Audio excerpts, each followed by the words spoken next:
ಹಸುರಿನ ಬನಸಿರಿಗೆ ಒಲಿದು ಸೌಂದರ್ಯ ಸರಸ್ವತಿ ಧರೆಗಿಳಿದು ಆಹಾ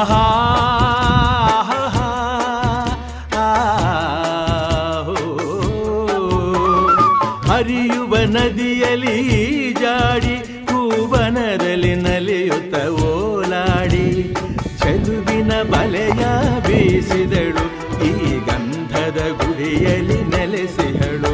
ಇದು ಯಾರ ತಪಸ್ಸಿನ ಫಲವೋ, ಈ ಗಂಗಳು ಮಾಡಿದ ಪುಣ್ಯವೋ ಆಹಾ. ನಾವಾಡುವ ನುಡಿಯೇ ಕನ್ನಡ ನುಡಿ, ನಾವಿರುವ ತಾಣವೇ ಗಂಧದ ಗುಡಿ. ಅಂದದ ಗುಡಿ, ಗಂಧದ ಗುಡಿ, ಚಂದದ ಗುಡಿ, ಶ್ರೀಗಂಧದ ಗುಡಿ ಆಹಾ.